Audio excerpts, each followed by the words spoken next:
26장 36절, 46절. 자, 같이 합독할까요? 천천히.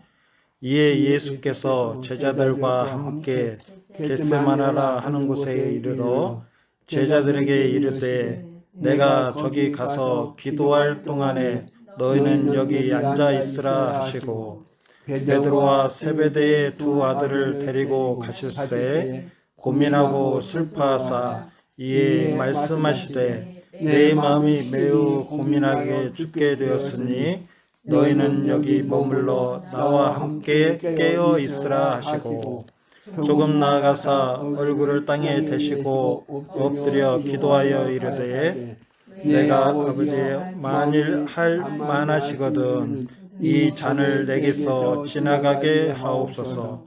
그러나 나의 마음대로 마옵시고 아버지의 원대로 하옵소서 하시고 제자들에게 오사 그 자는 것을 보시고 베드로에게 말씀하시되 너희가 나와 함께 한 시간도 이렇게 깨어 있을 수 없더냐. 시험에 들지 않게 깨어 기도하라. 마음에는 원이르되 육신이 약하도다 하시고 다시 두 번째 나아가 기도하여 이르시되 내 아버지여 만일 내가 마시지 않고는 이 잔이 내게서 지나갈 수 없거든 아버지의 원대로 되기를 원하나이다 하시고 다시 오사 보신즉 그들이 자니 이는 그들의 눈이 피곤함 일러라. 또 그들을 두시고 나아가 세 번째 같은 말씀으로 기도하신 후 이에 제자들에게 오사 이르시되 이제는 자고 쉬라. 보라 때가 가까이 왔으니 인자가 주인의 손에 팔리니라. 일어나라 함께 가자. 보라 나를 파는 자가 가까이 왔느니라. 아멘. 성경에 보면 너희는 깨어 있으라라고 말씀하고 있는데 주님이 언제 오실는지 모르니까 너희는 깨어 있으라고 그랬잖아요. 근데 여기서 그 주님이 가시기 전에도 오늘 말씀에 보니까 제자들한테 너희는 깨어 있으라라고 그래요. 깨어 있으라. 그러시면서 예수님께서 이때 하신 것은 무엇이냐면 기도하는 것이었잖아요. 기도하러 가셨어요. 세 번에 걸쳐서 기도를 하셨는데 자, 깨어 있다라는 것은 오늘은 뭔가를 한번 생각을 해볼까 해요. 깨어 있는 자들의 것은 어떤 것인가. 예수님께서 기도를 하실 때 예수님은 무엇을 아셨냐면 자기가 십자가에 달리신다는 것을 아셨어요. 이것은 뭐냐면 첫째가 기도라는 것은 하나님을 먼저 알아야 돼요. 기도에 이제 성경에 그런 말씀도 있죠. 하나님의 뜻대로 구하는 자들의 기도를 들어준다. 예수님은 전곡을 찌르듯이 자기가 십자가에 달리신 것을 아셨어요. 기도라는 건 그거예요. 하나님의 뜻을 먼저 알고 뜻대로 구해야 그 기도가 응답이 되는 거예요. 그 다음에 두 번째는 뭐냐면 그 기도에 자기가 아는 거에 대해서 순종하기로 작정을 하는 거예요. 내가 하나님의 도우심으로. 여기 기도할 때마다 성령이 우리를 도우신다고 그랬잖아요. 기도 가운데 그런 것 같이 내 능력이 아니라 하나님의 능력으로 우리가 변화되는 거죠. 그래서 그럼으로써 내가 그 기도의 내용에 대해서 하나님의 같이 하나가 되어서 성취할 수 있는 것 같은 거죠. 하나님께서는 그 아담과 하와가 죄를 지어서 그때부터 긴 역사가 이렇게 흘러오면서 하나님은 자기의 일을 하셨어요. 자기의 일을. 그러면서 아브라함에게 약속도 주셨고 그랬는데 제가 한번 생각을 해보게요. 애굽에 있던 그 애굽 사람들과 이스라엘 백성들의 사람들은 같은 사람일까요? 틀린 사람들이었어요. 틀린 사람들. 틀린다는 것은 뭐냐면 하나님의 관심이 이스라엘 민족에게 있었다는 것이고 그들에게 약속을 주셨다는 것과 같은 거죠. 근데 그들은 죄인들에 속한 사람들과 똑같은 사람들이에요. 이 애굽에 있는 사람들과 이스라엘 민족은 똑같은 사람들이에요. 근데 너희들은 하나님의 약속을 주겠다고 약속을 준 거예요. 그건데 애굽에서 나올 때 장자들이 죽잖아요. 마지막에 장자들이 죽음으로써 그것은 이제 어떻게 보면은 가인이 아벨을 죽임으로써 근데 너희는 살인한 자는 뭐가 돼야 한다겠죠? 피는 피로, 생명은 생명으로. 그래서 그 애굽의 장자들이 죽을 수밖에 없었던 그거와 같은 거예요. 근데 이스라엘 민족은 살았어요, 죽었어요? 하나님의 약속 가운데서 살아서 나왔어요. 나왔는데 하나님께서 그 이스라엘 백성에게 하는 얘기가 뭐냐면 너희들 장자도 같이 죽어야 했었어. 장자도 같이 죽어야 했었는데 내가 그 장자들을 분별해서 내 나를 섬기는 자들로 만들 거야 라고 하면서 제사장들을 뽑은 거예요. 만드는 거예요. 무슨 말이죠? 만들어 갖고 하나님을 섬기게 했다는 거예요. 자, 근데 그러면서 구별뜨개에서 하나님께서 그들을 이끌어 가셨는데 그들에게는 또 무엇을 주었을까요? 율법을 줬어요. 뭐를요? 율법을. 행위적인 일상적인 것도 주셨고, 그러니까 율법의 강령은 두 가지예요. 하나는 하나님을 사랑하고 내 이웃을 사랑하라는 거예요. 그 두 가지 법인데 이것이 수많은 세포로 이렇게 뻗어서 간 것 같이 사람들은 그것을 강화시키기 위해서 예수님의 때에까지 올 때에 그 세례 요한의 때까지 올 때에 그들은 수많은 법들을 만들어 놓고 있었어요. 근데 자, 그때 딱 예수님이 나타난 거예요.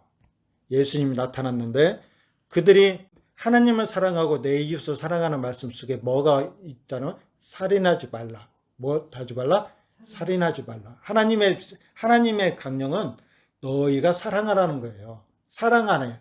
이것은 십계명은 어떻게 보면 우리가 지켜야 할 법들이 아니라 우리의 깨진 마음의 법을 얘기를 하는 거예요. 아, 내가 하나님을 사랑하는 마음이 없구나. 내가 내 이웃을 형제를 사랑하는 마음이 없구나 하는 것을 깨닫는 거거든요. 그래서 그들이 예수님의 십자가에 못 박기까지 그들은 형제들을 사랑할 수가 없었어요. 그 하나만을 어김으로써 아니면 그 많은 것들을 다른 것도 어겼지만은 그들은 내가 죄인 건가를 아는 것이 중요했던 거죠. 자, 너희가 예수님의 이 겟세마네 동산에 있을 때는 두 개의 법이 있다라고 볼 수가 있어요. 예수님의 제자들과 예수님. 예수님의 제자들은 그때까지도 어느 법에 있는 사람들이었을까요? 율법 안에 있는 제자들이에요. 율법 안에. 그래서 아직까지도 예수님의 제자들이 제일로 늦게 이렇게 깨우침을 받는 걸 뭐라고 하죠? 지각생이라고 표현하자 그러고. 그런 거 같은 거예요. 예수님의 제자들은 예수님은 그 곁에 그렇게 수많은 시간들이 있었음에도 불구하고 하나님의 뜻을 몰랐어요. 이들이 여기에서 진짜 그 예수님의 하나님의 뜻을 알았다고 하면 예수님이 기도할 때 같이 기도하자고 할 때 기도했을 거예요. 왜? 오늘 저녁에 잡혀가고 또 3일 후에 또 십자가에 달리시는데 그걸 알 거 아니에요. 제자들은 몰랐어요. 특별하게 이들을 이끌고 거기 가셨던 이유들은 그들은 특별하게 사랑을 받은 이유도 있겠지만은 이들이 나중에 성경에 기록을 하는 사람들이에요. 가까이 둠으로써 증인을 삼고자 하는 예수님의 그 뜻이 있었던 거죠. 그래서 우리에게 거룩한 성경을 남기셨는데 그들이 유대교인임에도 불구하고 그때까지도 하나님의 뜻을 몰랐어요. 하나님의 뜻을 모르니까 어때요? 하나님과 등지게 되는 거잖아요. 그래서 십자가에 달리시기까지 하잖아요. 예수님께서 그 율법 안에 태어나신 것은 그 율법을 안에서 십자가에 달리시기 위해서 오신 거거든요. 그래서 그런 하나님의 큰 뜻을 가지고 그 이스라엘 민족의 역사들이 이렇게 흘러와서 예수님의 때까지 왔고 율법이 그때까지 예수님 오시기 전까지 있으면서 그 율법 안에서 제단에서 잡히시고 이렇게 피가 지성소에 들어가기까지 이런 과정들을 보여주기 위한 하나님의 크신 뜻이 있었는데 그들은 몰랐어요. 그래서 오늘 말씀에 깨어 있으라는 말씀이 우리들에게 큰 두드림이 돼요. 자, 그러면 깨어 있는 자들은 주인이 오는 것을 알까요, 모를까요? 그러죠. 잠을 안 자잖아요. 그럼 뚝뚝뚝 두드리면 알까요, 모를까요? 알아요. 야, 세춘아 나왔다 그러면 주인의 목소리를 알까요, 모를까요? 화연아 나왔다 그러면 알까요, 모를까요? 그거와 같은 거예요.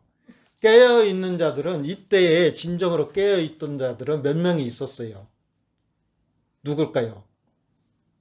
병 고침을 받은 자들, 혈류증을 앓았던 여자들, 삭개오, 또 마태. 그렇죠. 또 예수님의 제자들도 있었고, 또 거기서도 또 어떤 마리아 같은 깨어 있는 자들은 하나님의 표적을 보는 자들이에요. 무엇을 보는 자들? 하나님의 표적을 보는 자들. 자기의 그 귀한 옥합향을 깨트려서 예수님의 발에 적시고 또 몸에 적시고 그것을 머리로 이렇게 씻겨줬다는 마리아 같은, 이런 것 같이 하나님의 장례를 준비하는, 하나님의 뜻을 아는 자, 이게 하나님의 내 짐을 지고 가는 어린 양이다라는 것을 아는 자들이 예수님을 볼 때에 똑똑똑 두드렸을 때 그들의 마음을 열었다는 것 같은 거예요. 아직도 이때에는 예수님의 제자들은 율법 안에 있었지만은 그 율법으로는 예수님을 딱 보여주고 있는 그런 것은 되지만은 이때까지도 예수님의 제자들은 깨어있지 못하는 자들이었어요. 예수님만이 이때에는 깨어있는 하나님의 자녀, 어떤 믿음을 가지고 있는, 신실한 믿음을 가지고 있는 분이었죠. 그래서 지금까지도 교회 안에서는 이런 사람들이 많이 있어요. 내가 그 율법 안에서 있는 자들이 많이 있고 자유하지 못하는 자들이 많이 있어요. 그래서 이런 얘기를 하잖아요. 그 이스라엘의 율법에 그런 것을 가지고 우리 애들한테 와가지고 이렇게 해야 한다라고 얘기하는 것은 틀린 것이다. 왜 그냥 예수님의 이 제자들의 시대에서도, 바울의 시대에서도 이런 것들은 필요가 없는 건데 하나씩 다 제거가 돼요. 이것은 세례는 필요가 없고 할례도 필요가 없고 이런 것들이 필요가 없어 하면서 다 제거를 해요. 근데 이런 것들을 우리 시대에 지금 우리들한테 와서 복음을 전한다고 하면서 그것들을 강요를 하는 것은 좋은 것은 아니다는 거죠. 지금도 근데 우리 교인들은 그것을 대해서 배웠다고 또 그게 맞다라고 생각하는 생각이 있어서인가 몰라도 그거에 대해서 따라가고 있어요. 근데 이것은 그 많은 것 중에 무엇을 하나를 범하면 용서를 받을 수 있다 없다? 못 받는 거죠. 근데 하나님을 사랑하고 내 이웃을 사랑하는 것은 이웃이라는 것이 누구라고 했죠? 지난주에 제가 누구 얘기를 했는데 누구라고? 성도라고 얘기를 할 수가 있겠죠? 예수님이에요. 하나님이 우리에게 바라시는 것은 뭐냐면 하나님을 사랑하는 것은 곧 내 이웃을 사랑하는데 내 이웃이 누구라? 형제예요, 형제. 그 성경에서 보면 그러잖아요. 너희가 봉사를 하는데 누구한테 봉사를 하는 것이 너희는 양이다, 참 양이다라고 그랬어요. 누구한테 봉사하는 게. 두 사람이 봉사를 했어. 근데 이 사람은 참 형제한테 봉사를 했어. 누구는 안 했어. 근데 참 형제가 누구야? 형제예요, 형제. 하나님에서 낳은 분이 예수님이고 그 하나님 안에서 낳은 사람이 누구예요? 나예요, 나. 나도 하나님의 은혜, 그러니까 아버지라고 부른다고 그 말씀이 그거예요. 하나님 안에서 출발해서 내가 하나님 안에서 나와서 믿음으로 거듭난 사람이 아버지라고 부르는 것이 형제라는 거예요. 그 형제의 형제, 누구의 형제? 예수님과 나는 형제라는 거예요. 그 안에서 우리가 그 하나님을 섬기는 자녀들로서 예수님으로 말미암아서 우리가 세워졌다는 것을 믿고 하나님께 감사하는 우리가 됐으면 합니다.